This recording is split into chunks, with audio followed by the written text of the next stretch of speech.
Kasus ini sebenarnya nggak terpecahkan karena polisi saat itu menangkap dan melepas lagi, seperti kayak gambling penangkapannya.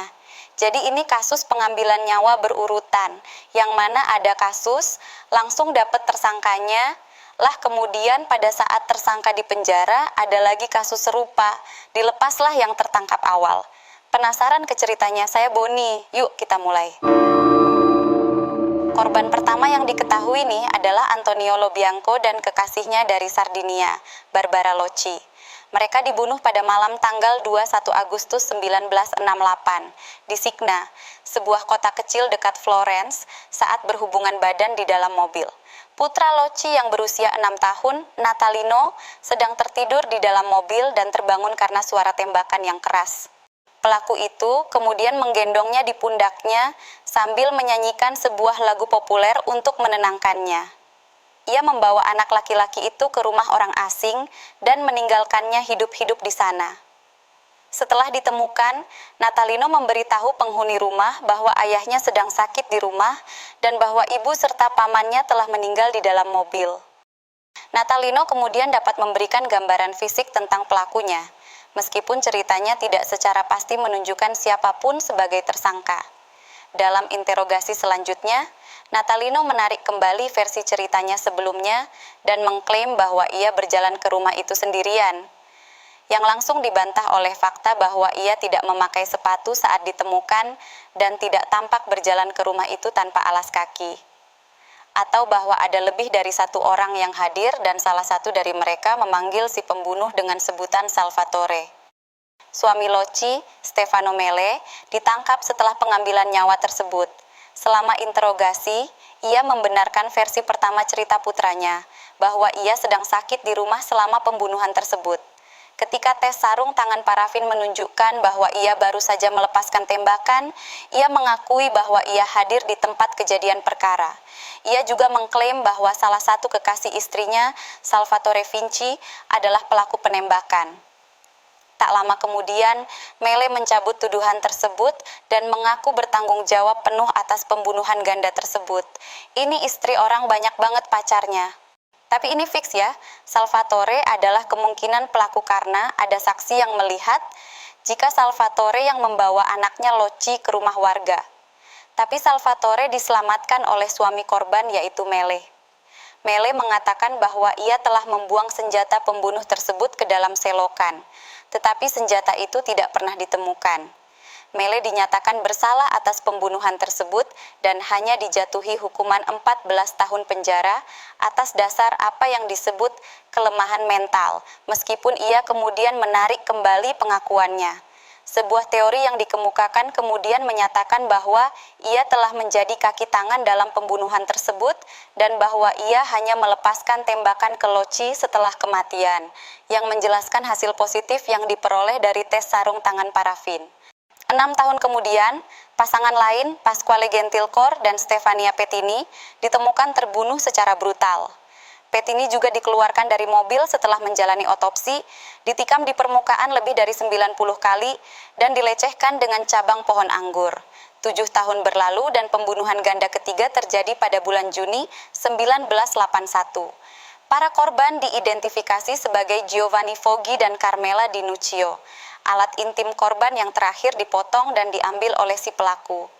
Ketiga pembunuhan ganda itu diyakini tidak berhubungan sampai Mario Spezzi, seorang jurnalis kriminal yang bekerja di La Nazione, menyadari kesamaan antara pembunuhan tahun 1974 dan 1981 dan menyatakannya sebagai karya seorang pembunuh berantai, yang dijulukinya Monster Florence.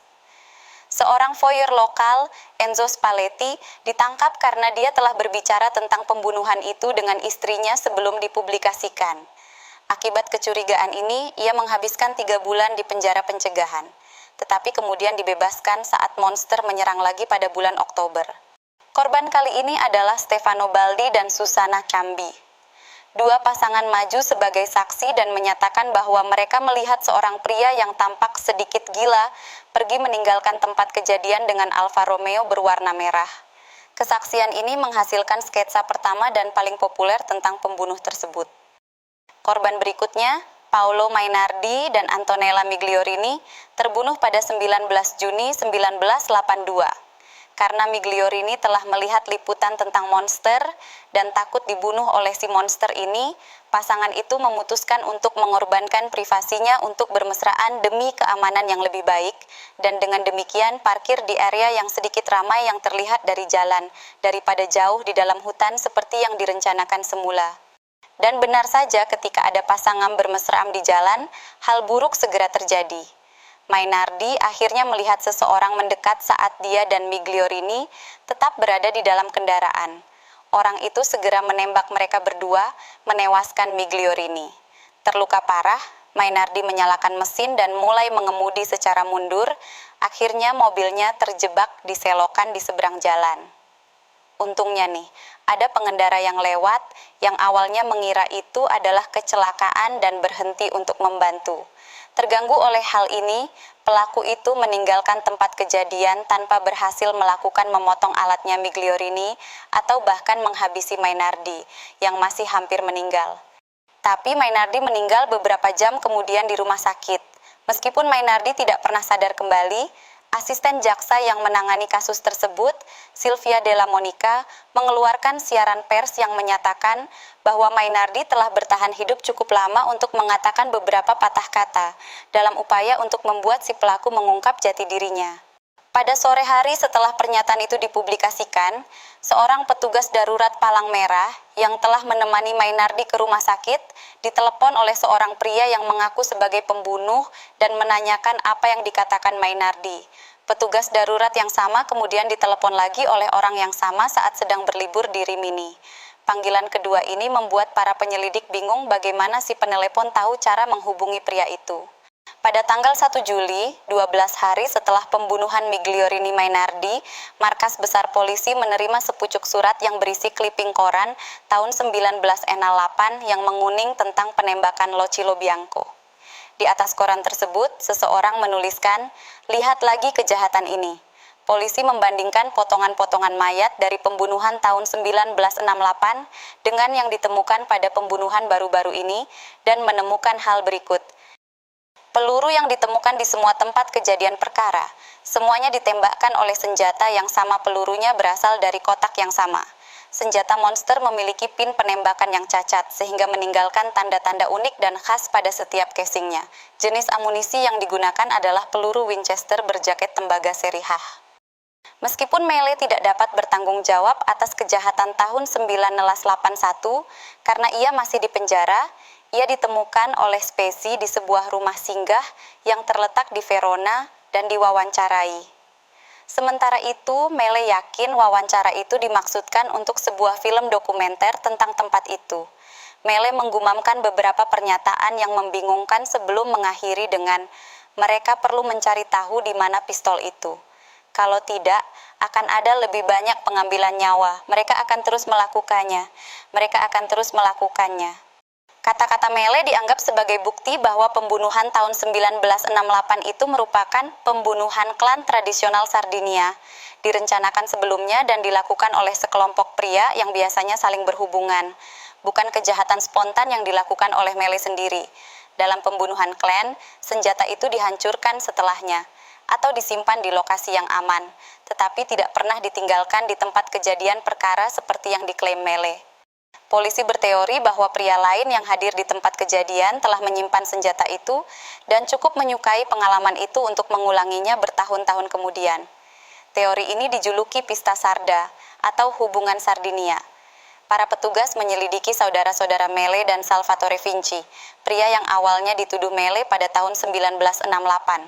Semuanya anggota komunitas Sardinia di Florence. Ketika mereka menemukan sebuah mobil di hutan milik adik laki-laki Salvatore, Francesco, polisi yakin mobil itu digunakan dalam kejahatan, dan Francesco telah menyembunyikannya dalam upaya untuk menghindari kecurigaan. Francesco ditangkap pada akhir tahun 1983. Segera setelah itu, pembunuhan lainnya terjadi. Dua turis Jerman, Horst William Mayer dan Jens Uwe Rusch. Kali ini, kedua korban adalah laki-laki dan tidak ada yang dipotong. Dipercayai bahwa pelaku itu mengira Rusch, yang berambut pirang panjang, sebagai seorang wanita. Sebuah majalah dewasa yang robek ditemukan di tempat kejadian. membuat beberapa orang menduga bahwa para korban adalah pasangan sesama jenis dan bahwa pelaku itu merobek majalah itu dengan marah ketika dia menyadari kesalahannya. Karena monster itu dengan mudah dapat menembak Meyer dan Rush melalui jendela van mereka, kendaraan yang jauh lebih tinggi daripada kendaraan Italia pada umumnya, diyakini bahwa pembunuhnya adalah seorang pria dengan tinggi setidaknya 180-an centimeter. Namun polisi masih belum yakin bahwa Vinci bukanlah monster itu.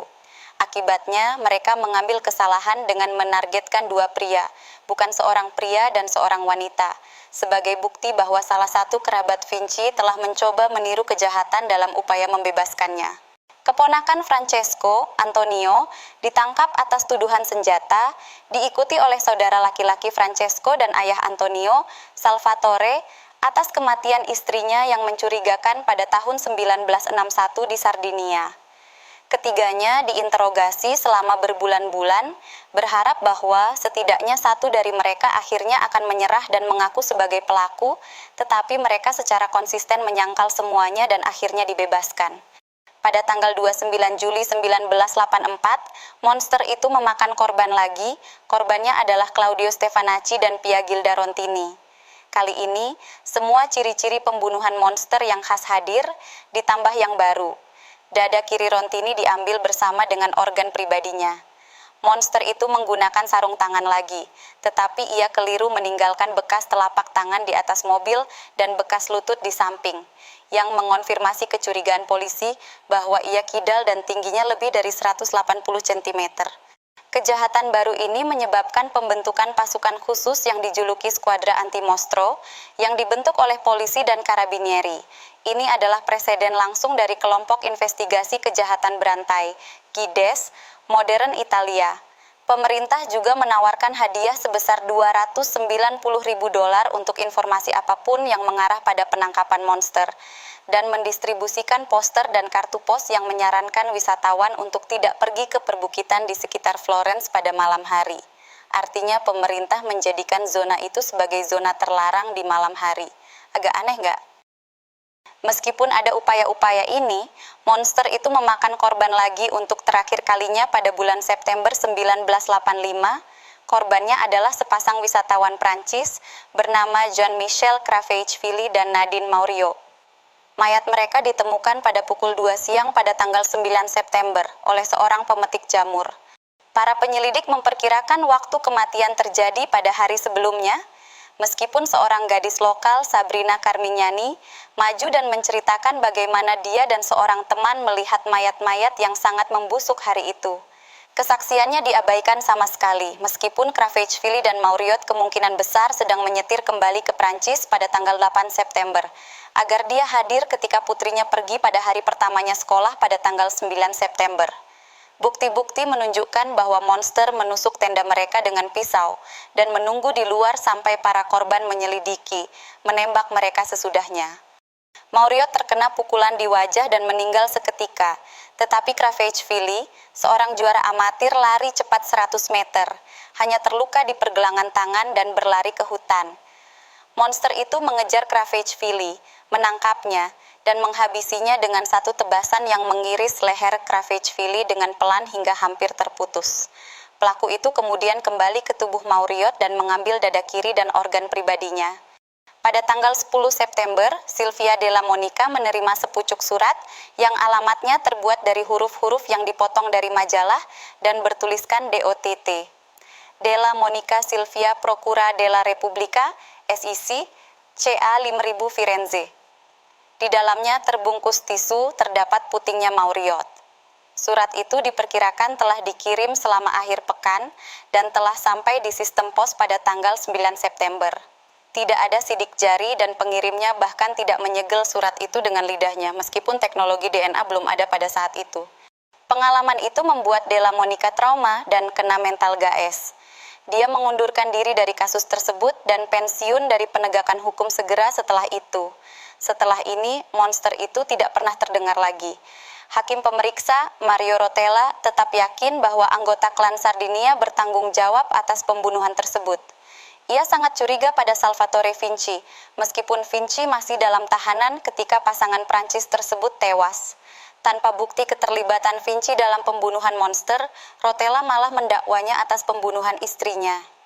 Akan tetapi, putra Vinci menolak untuk bersaksi melawan ayahnya, dan kesaksian saksi lainnya sangat samar. Vinci dibebaskan, dan ia meninggalkan negara tersebut. Hal ini membuat kepala jaksa Pierluigi Vigna marah, yang merupakan pendukung teori bahwa monster tidak terlibat dalam penembakan Loci Lobianco yang tidak dapat dituntut oleh siapapun karena Mele telah dihukum karenanya dan hanya memperoleh senjata tersebut dari orang-orang Sardinia. Vigna dan polisi menuntut untuk memulai kembali penyelidikan, tetapi Rotella dan Carabinieri menolak. Ketika Vigna menang, Rotella dan Carabinieri segera membubarkan satuan tugas tersebut.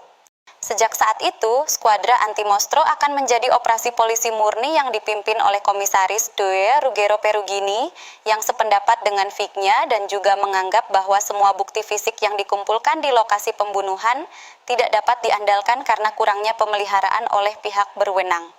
Semua tersangka Sardinia secara resmi dibebaskan pada tahun 1989. Kasus ini kemudian menjadi yang terbesar dalam sejarah kriminal Italia dengan lebih dari 100.000 orang diinterogasi terkait dengan kejahatan tersebut. Pada tanggal 11 September 1985, Satuan Tugas menerima surat anonim yang melaporkan Pietro Pacciani, seorang petani Tuskan yang setengah terpelajar berusia 60-an dengan masa lalu yang penuh kekerasan. Kasus ini kemudian menjadi yang terbesar dalam sejarah kriminal Italia dengan lebih dari 100.000 orang diinterogasi terkait dengan kejahatan tersebut. Pada tanggal 11 September 1985, Satuan Tugas menerima surat anonim yang melaporkan Pietro Pacciani, seorang petani Tuskan yang setengah terpelajar berusia 60-an dengan masa lalu yang penuh kekerasan. Pada tahun 1951, Pacciani menyerang calon istrinya dan seorang kekasih saingannya saat mereka berciuman di dalam mobil. Dia mengeluarkan pria itu, memukul kepalanya dengan batu, dan menikamnya hingga tewas 19 kali. Setelah itu, dia memaksa wanita itu untuk berbaring di samping mayat dan melecehkannya, lalu mencuri dompet pria itu dan melecehkan mayatnya. Tapi kasus ini diperdebatkan bahwa kejahatannya memiliki kemiripan dengan modus operandi monster. Meskipun setiap profiler dapat berargumen bahwa serangannya adalah kejahatan tidak terorganisir yang umum, sementara pembunuhan monster terorganisasi. Selain itu, monster tidak pernah mencuri barang dari korbannya, meskipun dia membuka dan memainkan dompet wanita tersebut pada 3 kesempatan. Meskipun demikian, Perugini merasa menarik bahwa Pacciani terdorong untuk bertindak ketika pacarnya memperlihatkan salah satu dada kepada kekasihnya, yang oleh Perugini dibandingkan dengan memotong dada kiri oleh monster dalam 2 penembakan terakhir.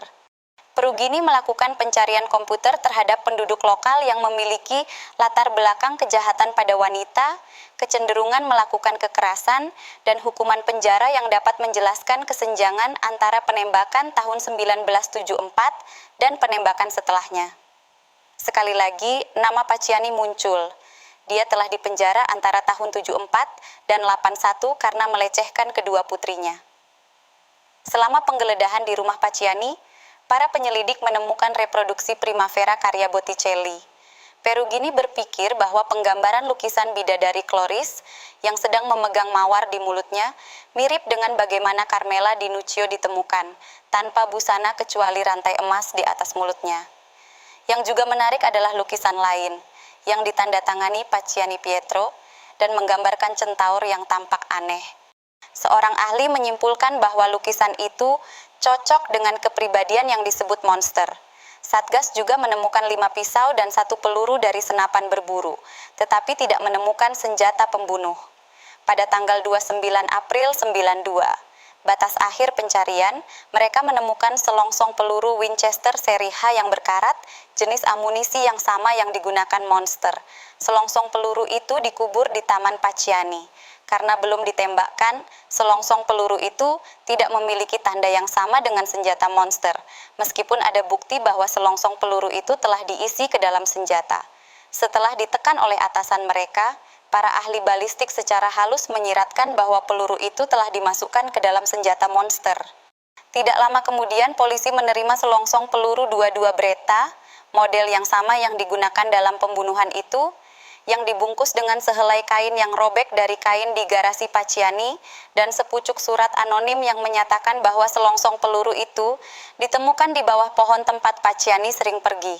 Dalam wawancara yang direkam dengan Spezzi, petugas Arturo Minoliti menyuarakan kecurigaannya bahwa selongsong peluru itu ditanam oleh Perugini, dan bahwa surat itu juga dibuat oleh polisi. Pacciani didakwa sebagai monster pada 19 Januari 93. Sidang yang disiarkan langsung di TV dimulai pada 14 April. Pacciani tetap tidak bersalah. Meskipun istri dan anak perempuan Pacciani menceritakan banyak kejahatan yang dilakukannya terhadap mereka bersaksi bahwa Pacciani tidak mungkin monster karena dia selalu teler di rumah dan sangat malas. Kemudian, lukisan centaur yang ditemukan di rumah Pacciani terungkap sama sekali bukan karyanya. Pelukis sebenarnya adalah Christian Olivares, seorang pelukis Chili. Meskipun tidak banyak bukti yang memberatkan Pacciani yang tidak bersifat tidak langsung, dia dinyatakan bersalah atas semua pembunuhan monster kecuali yang pertama, yang tidak didakwakan kepadanya. Salah satu faktor penentu adalah kesaksian Mario Vanni, seorang teman Pacciani, yang satu-satunya pernyataan konkretnya adalah bahwa mereka adalah teman piknik, dan Lorenzo Nessi, yang mengklaim bahwa Pacciani sesumbar tentang menembak burung pegar dengan pistol meskipun Pacciani menyangkal memilikinya. Nessi juga melibatkannya dalam pembunuhan pasangan Prancis tersebut, yang katanya terjadi pada tanggal 8 September 85. Berdasarkan hukum pidana Italia, vonis Pacciani dapat diajukan banding secara otomatis. Jaksa yang baru ditunjuk menolak untuk menuntut Pacciani lebih lanjut, dengan mengecam kurangnya bukti dan membandingkan para penyidik dengan Inspektur Clouseau. Pada hari pembebasan Pacciani yang diharapkan, 13 Februari 96, polisi menghadirkan 4 saksi yang awalnya anonim. Mereka adalah, yang pertama, Fernando Pucci dengan nama Sandi Alfa, adalah seorang pria cacat perkembangan yang mengaku telah melihat Pacciani melakukan pembunuhan pasangan Prancis itu pada tanggal 7 September 85. Yang kedua adalah Giancarlo Lotti dengan nama Sandi Beta, seorang gelandangan dan kurang nalar sejak kecil, yang mengaku telah membantu Pacciani dalam beberapa pembunuhan monster. Lotti juga mengklaim bahwa mereka melakukannya atas nama seorang dokter kaya dari Firenze yang namanya hanya diketahui oleh Pacciani dan yang ingin mempersembahkan bagian tubuh wanita kepada iblis dalam misa hitam. Yang ketiga adalah seorang pekerja malam alkoholik bernama Gabriela Giribelli, nama Sandi Sigma, yang mengklaim bahwa Pacciani dan teman-temannya telah menjadi anggota sekte setan. Yang keempat adalah Germo Giribelli, Norberto Galli, nama Sandi Delta. Hakim mengecam polisi atas manuver menit-menit terakhir ini dan menolak untuk membiarkan saksi-saksi baru yang diduga memberikan kesaksian. Selanjutnya, Pacciani dibebaskan dari semua kesalahan dan dilepaskan. Namun, pengadilan yang lebih tinggi membatalkan banding tersebut dan mengirim kasus tersebut untuk disidangkan ulang, tetapi Pacciani meninggal karena serangan jantung yang disebabkan oleh obat-obatan yang dikontraindikasikan untuk kondisi jantungnya sehari sebelum jadwal sidang ulang pada tahun 98. Beberapa bulan kemudian, Vanni dan Lotti dihukum karena menjadi kaki tangan Pacciani, meskipun cerita Lotti tentang pembunuhan tersebut sama sekali tidak sesuai dengan bukti. Penyelidikan dibuka kembali pada tahun 2001 ketika para penyelidik dilaporkan memiliki alasan untuk mencurigai bahwa dugaan sekte 10 hingga 12 orang Italia yang kaya dan terpelajar berada di balik pembunuhan tersebut. Beberapa tahun kemudian, Spezzi menyelidiki kasus tersebut secara independen dengan penulis cerita menegangkan Amerika Douglas Preston, sementara keduanya menulis buku The Monster of Florence, A True Story, pada tahun 2004. Mereka menunjukkan foto-foto tempat kejadian perkara penembakan tahun 85 yang telah diperoleh Spezzi kepada ahli entomologi Francesco Introna. Dalam foto-foto tersebut yang diambil pada tanggal 9 September, belatung yang merayap di tubuh Nadine Mauriot yang terpotong dapat terlihat dengan jelas. Introna menetapkan bahwa para korban dibunuh tidak kurang dari 3-6 jam sebelum foto-foto tersebut diambil. Hal ini ditambah dengan kesaksian yang diabaikan oleh Sabrina Carmignani membuktikan bahwa para korban dibunuh pada tanggal 7 September, sehingga membantah keyakinan para penyelidik bahwa penembakan terjadi pada tanggal 8 September. Hal ini juga membuktikan bahwa para saksi di persidangan Pacciani yang mengatakan bahwa pembunuhan terjadi pada tanggal 8 September berbohong. Hal ini membantah teori sekte setan dan kesalahan Pacciani. Pacciani berada di sebuah pekan raya pada tanggal penembakan yang sebenarnya. Polisi yang mengambil alih kasus tersebut setelah Minoliti dipromosikan, didakwa atas penyalahgunaan wewenang yang diberikan kepada mereka. Tidak hanya karena menangkap Spezi dan Preston secara ilegal, tetapi juga karena menyalahgunakan undang-undang anti-terorisme untuk menyadap telepon Spezi. Keduanya dibebaskan dengan alasan tidak dapat dibuktikan adanya tindak pidana. Identitas sebenarnya dari monster Florence masih menjadi misteri hingga kini. Monster itu menargetkan pasangan saat mereka berhubungan badan di mobil yang diparkir di beberapa daerah terpencil pada malam hari. Dia akan berjalan ke mobil dan menembaki korban melalui jendela atau terkadang melalui pintu mobil dengan Beretta 22 yang sama yang diisi dengan peluru Winchester seri H, semuanya dari kotak yang sama. Ketika kedua korban mati atau sekarat, dia akan menyeret wanita itu beberapa kaki dari mobil, menanggalkan pakaian mereka, dan memotongi dan menusuk mereka setelah kematian. Dia terutama memfokuskan tusukan di sekitar dada dan organ intim yang kemudian dikeluarkan dan diambil oleh si pembunuh, dengan pengecualian Barbara Locci, karena dia adalah korban wanita pertamanya, dan Antonella Migliorini, karena dia terganggu oleh pengendara yang lewat. Jenis pisau tidak diidentifikasi secara positif, tetapi mungkin pisau selam. Dia juga diyakini telah mengenakan sarung tangan bedah untuk menghindari meninggalkan sidik jari. Monster itu sama sekali tidak mirip Pacciani dan tidak pernah dimasukkan dalam penyelidikan polisi. Berikut ini profiling profil monster tersebut. Pria kesepian, impotensil, berusia sekitar 40-45 tahun, menurut tahun 85. Pengguna tangan kanan. Kecerdasan rata-rata dengan menyelesaikan pendidikan sekolah menengah atau setara dalam sistem pendidikan Italia. Buruh manual, memiliki mobil sendiri. Tinggal sendirian atau bersama kerabat lanjut usia di daerah kelas pekerja pada saat pembunuhan terjadi. Mungkin memiliki catatan kriminal meskipun hanya untuk kejahatan kecil seperti pencurian kecil-kecilan atau pembakaran dan tidak untuk kejahatan kekerasan serius. Tidak sering melakukan kekerasan, dan bukan seorang peleceh. Sedikit kontak dewasa dengan wanita dalam kelompok sebayanya, katakanlah jomblo. Belum dewasa secara pikiran dan tidak memadai dalam hal hubungan badan. Kebencian patologis terhadap wanita. Kemungkinan besar tinggal di tempat lain selain Florence selama masa jeda tahun 74 sampai 81. Menargetkan tempat-tempat yang diketahuinya, bukan korban tertentu. Kemungkinan tinggal dekat dengan tempat dia membunuh korban pertamanya. Lebih nyaman menggunakan pisau daripada pistol. Fakta bahwa ia menyaksikan korbannya berhubungan badan dan menyerang dengan serangan kilat saat mereka lengah menunjukkan bahwa ia kurang percaya diri dalam kemampuannya mengendalikan korbannya atau tidak dapat menghadapi mereka saat mereka masih hidup. Ia menargetkan para pria terlebih dahulu untuk melenyapkan apa yang ia anggap sebagai ancaman terbesar. Fakta bahwa si pembunuh melepaskan begitu banyak tembakan menunjukkan bahwa ia ingin memastikan bahwa kedua korban sudah mati sebelum ia melanjutkan untuk memotong para wanita. Ritual ini, yang ditandai dengan tindakan pembunuh merasuki korban, sangat penting baginya. Itulah sebabnya ia menggunakan senjata yang sama, amunisi dari kotak yang sama, dan pisau yang sama dalam semua pembunuhan. Ia mungkin bahkan mengenakan pakaian dan aksesori yang sama. Bagian tubuh yang diambil sebagai souvenir mungkin bersama dengan perhiasan dan pernak-pernik korban, memungkinkannya untuk menghidupkan kembali pembunuhan tersebut. Ia mungkin bahkan memakan beberapa bagian tubuh untuk menyelesaikan tindakan merasuki. Mengirim surat kepada pihak berwenang menunjukkan bahwa liputan media penting baginya dan dia semakin percaya diri.